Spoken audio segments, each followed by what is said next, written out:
So what does your hero want? If you want to create a story that grips people from page one and doesn't let them go, and that should be your goal, you need to understand one simple truth. Desire drives everything. It's not just conflict or setting. It's not only world building, but beneath all of that, it's desire. Conflict only works if the character actually wants something. If they don't want anything, or if the reader doesn't understand what the character wants, then there's nothing to block the character from achieving that. And if there's no block, no obstacle, there's no conflict. No conflict, no story, like we said. Robert McKee, from his book Story, puts it like this. A protagonist's desire is the spine of the story. Think about that. It's the backbone. The entire structure of the story is built around what the character wants, how badly they want it, and how hard the world pushes back. So let me ask you, what does your protagonist want? Now you might be thinking, when I say protagonist, the hero of a novel, but that's not the only protagonist. If you're writing an email to a prospect, your prospect is the hero. If you're writing a case study, the viewer who's going to be viewing that case study might be the hero. Understanding desire of your reader is so important. So going back to that question, what does the protagonist, that hero, what do they want? Not what they sort of want. Not what they think would be nice. What do they want so badly that they would burn down their life to get it? Here's the part most people get wrong. It's not enough to give your character a goal like he wants to win the race or she wants to save the kingdom. That's shallow. What you're really looking for is a deep emotional desire. Something that's bigger than the surface level goal. Think of it like this. On the surface, Katniss Everdeen wants to survive the Hunger Games, right? That's the superficial level goal. But at a deeper level, she wants to protect her sister Prim. At an even deeper level, she wants control over her life because she's lived under oppression for too long. Every story, every good story works like this. It's layered desire. Surface goal, emotional goal, existential goal. You see it everywhere. In Breaking Bad, Walter White's surface goal is to make money for his family. But what does he really want? Power, control, respect. That's why he doesn't walk away when he's made enough money. He stays in the game because his true desire wasn't money. It was power and respect. So what does this look like in practice? Let me show you another example how this plays out in Georgie Summers and the Scribes of Scatterplot. At the start of the story, Georgie's goal seems simple. He just wants to stay alive. He's thrown into a world he doesn't understand, surrounded by strangers with hidden motives. But if you stop there, you've sort of missed the heart of that story. Georgie's true desire is deeper than survival. What he really wants is to feel like he belongs. It's not just about staying alive. It's about finding a place where he's seen, valued, and accepted. You see this clearly as you get into the book with his relationship with the scribes. And as I was writing the book, this was a really hard thing for me, trying to figure out and working with my editors how to layer in this desire. You have clearly, it's an adventure fantasy, so there's always surface level desires playing out. I want to get to the next stage. I want to pass my test. I want to find my dad.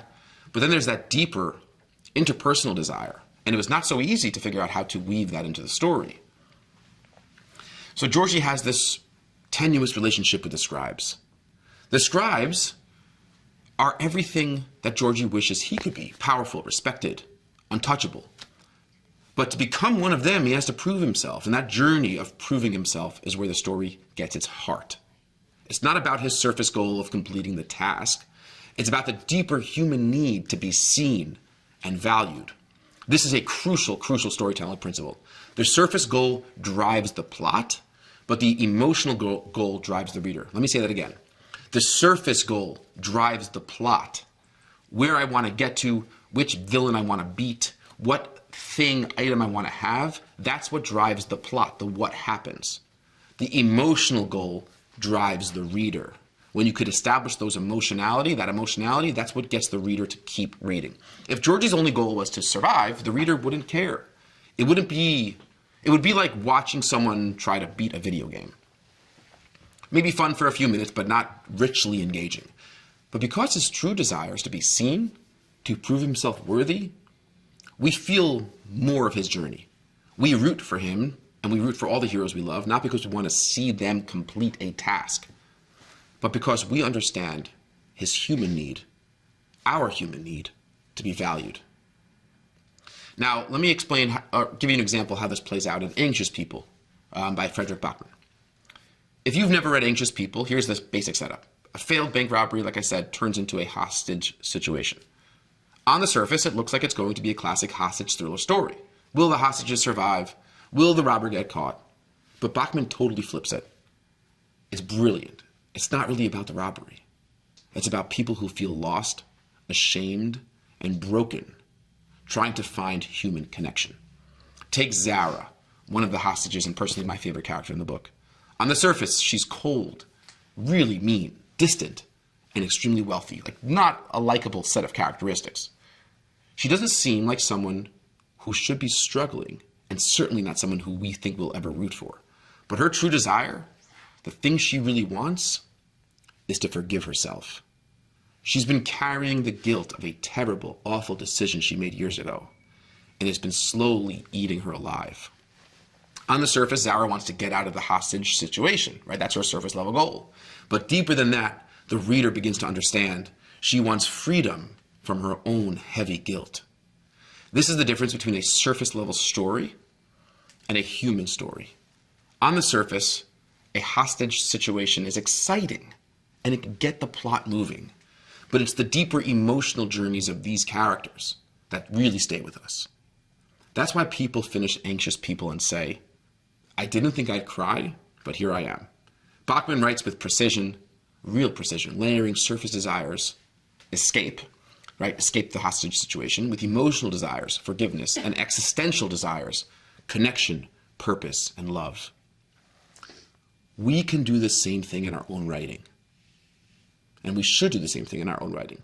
Now let's talk about a more primal form of desire, survival. If you want to see this done well, we could take an example from The Drawing of the Three by Stephen King. In one of the most intense scenes in the book, Roland is standing on a beach, wounded, exhausted, and again being hunted by those lobstrosities. On the surface, what is the surface goal here, right? Stay alive. But what makes the scene much more brutal, it's not just survival in the literal sense.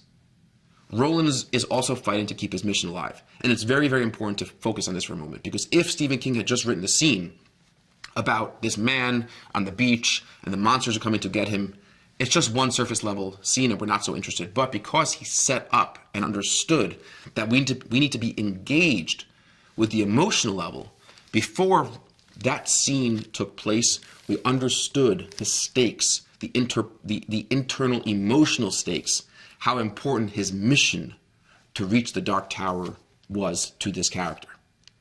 He's on a journey to reach that tower, a goal that means everything to him. If he dies on that beach, his mission dies. And Stephen King makes it clear that this mission isn't just something Roland wants, it's something he must have.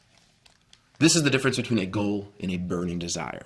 A goal is something you can fail at and still be fine. A burning desire is something you can't let go of without losing a part of yourself. And I'll just give you a personal example from my own life. When I started writing Georgie Summers, this book, I started writing 12, 13 years ago, put it away for 8 years to start an advertising agency. And something triggered in me 3, 4 years ago that I had started a project and I didn't finish it. And it really weighed on me, psychologically, emotionally. So you could say I started writing again. And I was waking up every day at 4 a.m., writing from 4:45 to 7 p.m., 7 a.m., 2.5 hours when my kids woke up. It was lonely. It was brutal. And you could say my surface level goal was to complete a manuscript and find a publisher. Surface level goal. Surface level goal. But that was not enough to drive me. If I just had that surface level goal, I would not have been able to spend 3, 4 years consistently doing something which was absolutely brutally difficult and lonely. The burning desire was for me to prove to myself and to the world that I could finish a project that was difficult that I started.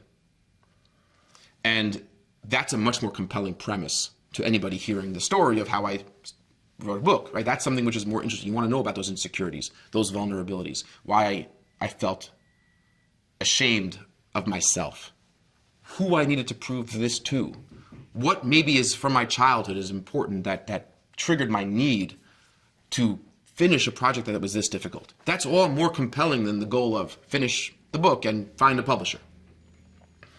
So a goal is something that you could fail at and still be fine. I could have failed the goal of finding a publisher and I would have been fine. But if I had let myself down by not completing the project and I proved to myself that I couldn't do it, that's not something I'm sure I could have lived with. So a goal is something that the character can fail at and be okay. A burning desire is something your character, your hero, can't let go of without losing a part of themselves. That's what makes a hero's struggle so gripping. It's not just his or her life on the line, it's the purpose. So here's the takeaway for your own writing. Make your character's desires burn. Don't just give them a goal like, I want to finish this quest, or I want to make more money. Boring, weak. Their desire should be something they can't walk away from. They should want it so badly that if they fail, they're not just disappointed, they're destroyed. So here's a simple exercise you can do right now. Write down on paper your character's goal. Then ask yourself, why do they want it? The surface level answer. Why do they really want it? The deeper emotional answer. And what happens if they don't get it? If the answer is nothing much, you've got a problem, and rework the story. If your character's desire is shallow, your story will be shallow. The deeper the desire, the stronger the story. This principle isn't just for novels. It works in emails, blog posts, sales copy. If you're writing a blog, think about your readers' desire. Do they want just 5 tips to be more productive? No. They want to feel like they're in control of their life. That's a deeper desire. In an email, don't sell a new tool, a new app. Sell the feeling of being 10 steps ahead of the competition. This is how you move from shallow writing to writing that moves people. So here's your challenge. Identify the deepest desire in your protagonist. Not the surface goal, the real burning emotional need that drives them. If you get that right, everything else in your story will click into place. In the next module, we're talking about antagonism, the force that stands in the way of the desire. Because now that we know what our hero wants, it's time to talk about who or what is going to try to stop them from getting it. And I'll see you there. Go behind the scenes at one of New York's fastest growing digital advertising agencies. Learn the tactics that we deploy for our clients every single day. You're going to be able to take that information, the best practices, the testing frameworks, and apply them today in your own campaigns and see extraordinary results. Join the Adventure Academy and learn digital advertising from the #1 and #3 most influential PPC experts in the world. They don't teach this stuff in advertising school.